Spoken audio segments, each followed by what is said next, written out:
di dalam berislam itu ternyata ada tingkatan-tingkatannya. Ada 3 hal yang sering saya sampaikan di berbagai kesempatan, bahwa berislam itu ada 3 tingkatan. Pertama adalah berislam secara syariah. Yang kedua berislam secara akidah, dan 3 berislam dengan akhlak. Ketiganya tidak merupakan tingkatan yang terpisah, sebenarnya saling berhubungan.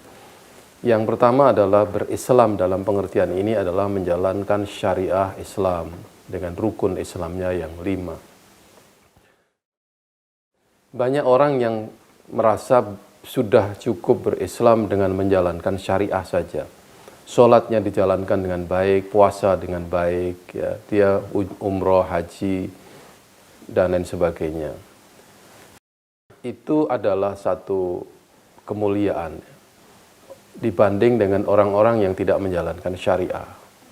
Tetapi banyak orang yang lupa bahwa syariah harus diperkuat oleh akidah atau didasari oleh sebuah akidah yang kuat.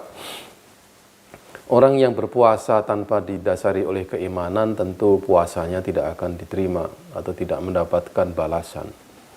Orang yang sholat tapi tidak disertai dengan keimanan, kekhusyuan, dan sholatnya tidak bisa merubah perbuatan di luar sholatnya, juga tidak ada artinya. Maksud saya adalah bahwa syariah harus diperkuat oleh akidah. Akidah di dalam Islam itu sebenarnya tidak sesimpel rukun iman yang 6. Akidah itu adalah sebuah pernyataan lisan yang diperkuat dengan keyakinan di dalam hati dan diimplementasikan di dalam perbuatan tubuh kita atau badan kita. Al-amal bil jawarih dalam hadisnya. Berarti bahwa mengimani Allah dan Rasulnya, malaikatnya, hari akhir, dan qada dan qadar, itu adalah dasar dari perbuatan kita selain daripada yang 6 itu. Perbuatan kita ini ternyata mengandung aspek keimanan. Ketika seseorang itu berbakti kepada orang tua, itu adalah bagian dari iman. Ketika menyantuni tetangga, itu bagian dari iman. Ketika dia menolong saudaranya, itu bagian daripada iman. Ketika menghormati tamunya, itu bagian daripada iman. Termasuk ketika orang itu mencari ilmu dan mengajarkan ilmu, itu adalah bagian dari iman. Oleh sebab itu, iman itu harus diwujudkan di dalam bentuk amal. Di antara amal itu adalah, pertama, amal terhadap keluarga. Seorang yang beriman pasti dia akan lemah lembut terhadap keluarganya, lemah lembut terhadap orang tuanya, lemah lembut terhadap sesamanya. Itu pada tingkat keluarga. Pada tingkat masyarakat, orang yang beriman adalah orang yang peduli terhadap kepentingan umat Islam. Man lam yahtam bi amril muslimin falaisa minhum, ini hadisnya. Barang siapa yang tidak peduli, tidak memperhatikan urusan umat Islam, ya, bukanlah dari golonganku, bukan golongan yang akan diselamatkan oleh Nabi. Jadi penting sekali kepedulian kita terhadap umat ini, yang itu merupakan implementasi atau pengamalan dari keimanan kita. Menurut para ulama, setelah diteliti ternyata cabang dari keimanan itu ada 70 lebih. Jadi iman itu tandanya bukan hanya 6, tetapi 77. Oleh sebab itu, mari kita implementasikan keimanan itu di dalam segala aspek kehidupan kita, sehingga pahala kita ini di dalam berislam meningkat, tidak hanya sebagai muslim, tetapi sebagai mukmin. Di sini Bapak Ibu sekalian, kekuatan Islam itu ternyata ada di dalam tingkat keimanannya, bukan tingkat keislamannya. Di dalam Al-Quran disebutkan bahwa orang-orang kafir tidak akan dapat menguasai orang Islam. Ya.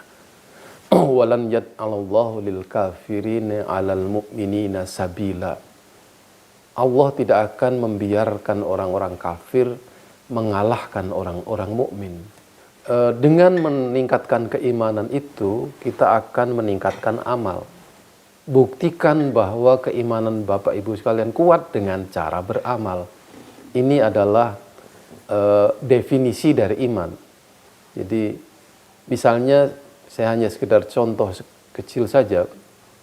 Orang yang beriman kepada Allah dan Rasul-Nya hari akhir, kemudian beriman kepada malaikatnya, tetapi tidak beriman dengan takdir Tuhan, maka dia batallah keimanannya kepada Allah. Biasanya orang yang dicoba dengan cobaan itu ada dua. Pertama dia ridho, yang kedua dia marah.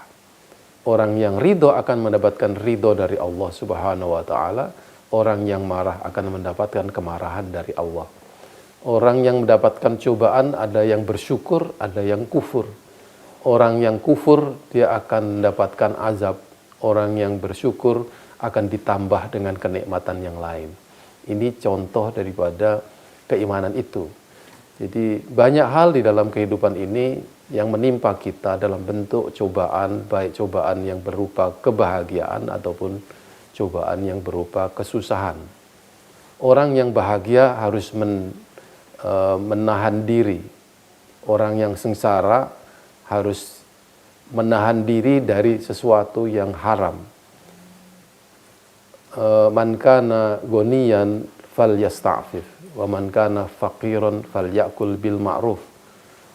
Keimanan kita harus tetap kita jaga, syariah tetap kita jalankan, dan apa yang menjadi tugas kita, kita kerjakan dengan sebaik-baiknya.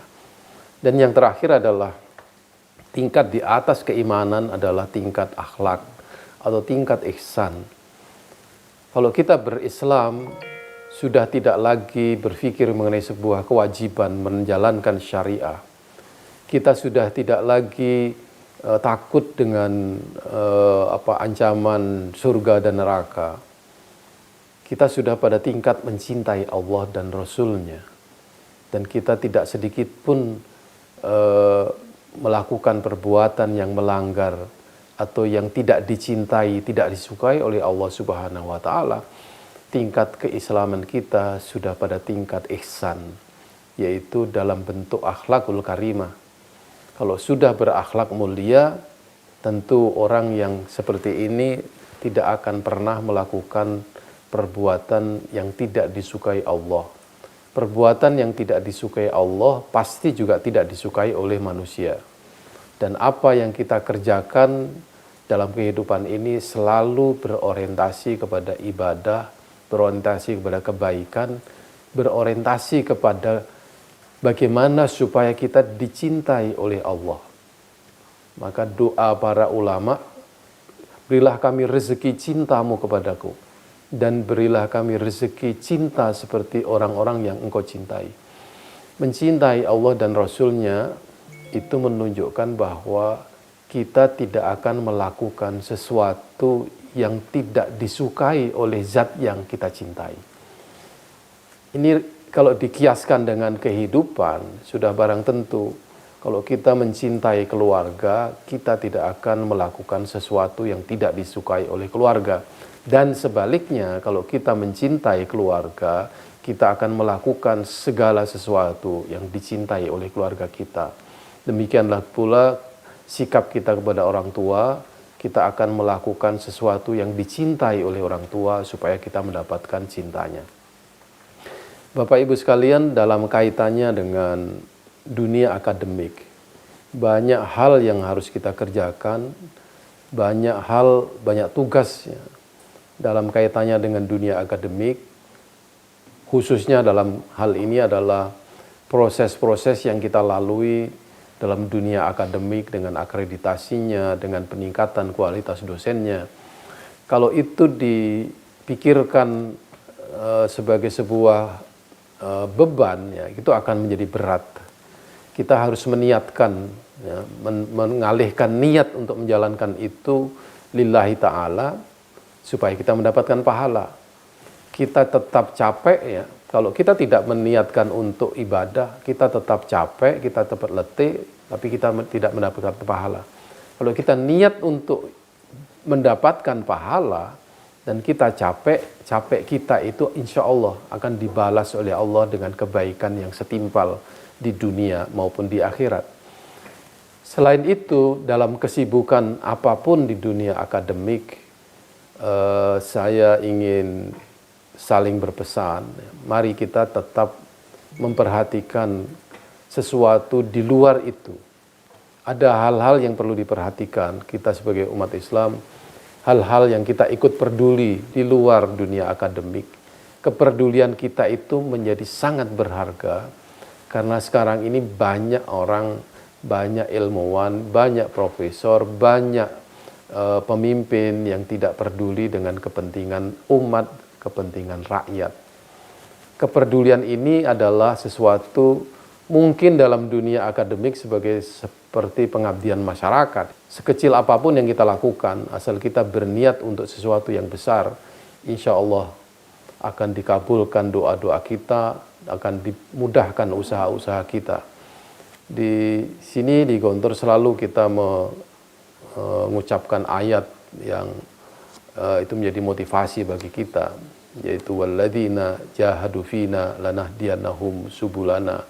Orang-orang yang berjihad, orang-orang yang berjuang di jalanku, di jalan Allah maksudnya, niscaya akan kami beri jalan-jalan kami. Maksudnya adalah petunjuk-petunjuk kami untuk mendapatkan kemajuan, mendapatkan kreativitas, mendapatkan metode yang baik, sistem yang baik. Nah, setelah itu di dalam ayat disebutkan wa innallaha lama'al muhsinin, dengan syarat supaya mendapatkan jalan-jalan itu kita berislam pada tingkat ihsan. Kita tidak perlu berhitung, kita tidak perlu mencari-cari sesuatu keuntungan yang sifatnya duniawi saja. Kita di sini mencari keridhaan Tuhan, mencari cintanya dari tinta Allah Subhanahu wa taala, sehingga itu akan membuahkan hasil yang maksimal, yang lebih daripada apa yang sekedar kita usahakan.